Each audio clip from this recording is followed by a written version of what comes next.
Hi, நான் உங்கள் doctor Aishwarya. So நேற்று வீடியோவில் நான் சொன்ன மாதிரி இன்றைக்கி ஃபர்ஸ்ட் நம்ம பார்க்க போகிறது ப்ரெக்னன்சி ரிலேட்டட் தான்.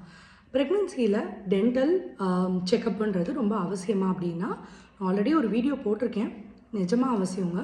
ப்ரெக்னன்சிக்கு முன்னாடி எடுத்துக்கிறது ரொம்ப ரொம்ப நல்லது. பட் ப்ரெக்னன்சியில் நீங்கள் டென்டல் செக்கப்புன்றது சேஃபும் கூட.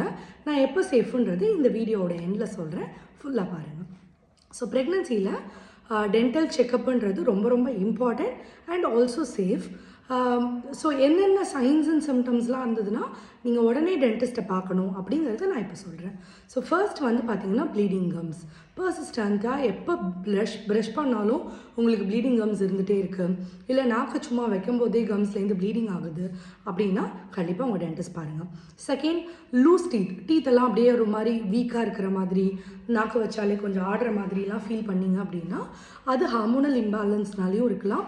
இப்போவே நீங்கள் பார்த்தீங்கன்னா ஆஃப்டர் டெலிவரிக்கு அப்புறம் இது வேர்சன் ஆகாமல் நம்ம வந்து ப்ரிவெண்ட் பண்ணிக்க முடியும். ஸோ தேர்ட் வந்து பார்த்தீங்கன்னா சிவியர் பெயின் வந்து பார்த்தீங்கன்னா பர்சிஸ்டண்ட்டாக இருக்குது, அந்த மாதிரி இருந்தது அப்படின்னா நீங்கள் கண்டிப்பாக உங்கள் டென்டிஸ்ட் பார்த்து தான் ஆகணும். டேப்லெட்ஸ் வாங்கி எடுத்துக்கக்கூடாது, அது நல்லதே கிடையாது. அதுவும் ப்ரெக்னன்சி டைமில் not advised at all. Severe vomiting.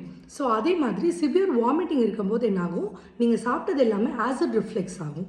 அப்போ எனாமல் வந்து அரிக்கிறதுக்கான வாய்ப்பு நிறையா இருக்குது. ஸோ சிவியர் ஆசிட் ரிஃப்ளெக்ஸ் இருக்கும்போது எனாமல் ஸ்பாயில் ஆகும். அதனால உங்களுக்கு டென்டல் டிகேவோ டென்டல் இஷ்யூஸ் ரிலேட்டட் ப்ராப்ளமும் வர்றதுக்கான சான்சஸ் ரொம்ப ஜாஸ்தி இருக்குது. ஸோ சிவியர் வாமிட்டிங் இருந்தாலும் உங்கள் கைனகாலஜிஸ்ட் பார்க்குறதோடு சேர்த்து லாங் டேர்மில் இருந்துச்சுன்னா உங்கள் டென்டிஸ்ட் பார்க்குறது ரொம்ப நல்லது. அடுத்தது வந்து பார்த்திங்கன்னா பேட் பிரெத்து. ஒரு பெரிய இம்பார்ட்டன்ட் திங். பர்சிஸ்டண்ட்டாக பேட் பிரெத் இருந்துகிட்டே இருக்குன்னாலும் உங்கள் டென்டிஸ்ட்டை நீங்கள் பார்க்கணும். அதுவும் ப்ரெக்னன்சி டைமில் இருக்குன்னா அது வேறு ஏதாவது மவுத் ரிலேட்டட் இஷ்யூஸாகவும் இருக்கலாம். அது நீங்கள் பார்த்தீங்கன்னா அவங்க தக்க சமயத்தில் உங்களுக்கு வந்து ப்ரிவென்டிவ் மெஷர்ஸாக உங்களுக்கு ஹெல்ப் பண்ணுவாங்க. Adjuvant of your gynaecologist also. So எப்போ இது ரொம்ப சேஃப் அப்படின்னு பார்த்தீங்கன்னா செகண்ட் ட்ரைமஸ்டரில்.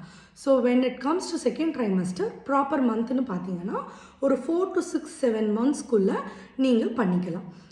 ட்ரீட்மெண்ட் இருந்தாலும் பேசிக் ட்ரீட்மெண்ட்ஸாக நம்ம பெயின் கம்மி பண்ணுற ட்ரீட்மெண்ட்ஸாக பண்ணிக்க முடியும். ஸோ அதே மாதிரி ஏன் ஏர்லி ஆக்ஷன் வேணும் அப்படின்னு நீங்கள் பார்த்தீங்கன்னா, ப்ரீடேர்ம் பர்த் வர்றதுக்கு நிறைய ரிஸ்க் இருக்கிறதா ஸ்டடீஸில் சொல்லியிருக்காங்க. தென் இன்னொரு பெரிய ரிஸ்க் என்ன அப்படின்னு பார்த்தீங்கன்னா லோ பர்த் வெயிட். இதை ரெண்டுத்தையுமே நீங்கள் ஏர்லி ஆக்ஷன்னால் ரெடியூஸ் பண்ண முடியும். இதை உங்கள் ப்ரெக்னன்சி மாம் ஃப்ரெண்ட்ஸ்க்கு அனுப்புங்க, கமெண்ட்ஸ் பண்ணுங்கள். வேறு ஏதாவது கொஷின்ஸ் இருந்ததுன்னா தேங்க்யூ ஸோ மச்.